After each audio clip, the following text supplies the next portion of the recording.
bawang, sibuyas, luya, at saka maraming kamatis. Kasi mas masarap ang maraming kamatis, mga kaibigan. Ngayon yan, ito sibuyas. Tapos meron tayo dito, niwang, ayan, ang talong. Ayan, mga kaibigan, ganito pala kayo sa mga kaibigan sa ating talong. At meron din tayo dito ang palaya, mga kaibigan. Ayan, ito yung iwan natin sa ating palaya. Tapos meron tayo ang kaibigan, ang black beans. Ayan, ito ang mapapasarap sa ating toksong bangus. Ayan, mga kaibigan, tayo mamaya, bigyan nyo ko sa ating paluto. Ayan, yung chef-chefan, mga kaibigan. Sa mga kaitlugan, ayan, yung chef-chefan. Lalagyan na pala natin yung ating luya. Dito ko na rin pala pinrito mga kaitlugan, yung ating mga sangkap sa pinagprituhan natin ng bangus at ng tokwa. Ayan, mga kaitlugan. Ibigisa lang natin yung luya.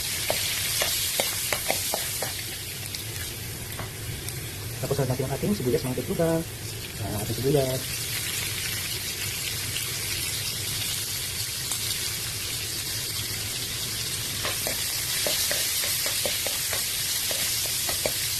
Nalagay ang ating bawang, mga kaitlugan.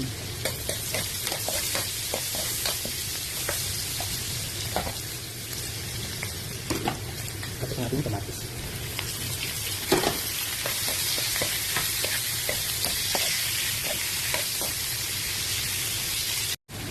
So mga kaitlugan, lalagyan natin yung ating black beans. Ayan, mga kaitlugan.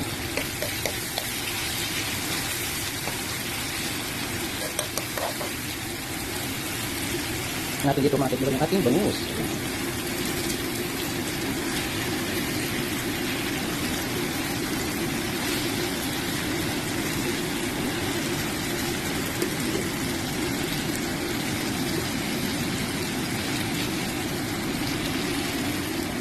Tapos mga kaitlugan, sasabawan natin siya. Depende sa inyo mga kaitlugan kung gaano karami ang inyong sabaw. Ayan mga kaitlugan. Ayan. Sabawan na natin siya. Bali nilagay ko nga pala dyan ay mainit ng tubig yung pinakulo ko siya mga kaitlugan para mabilis na loob.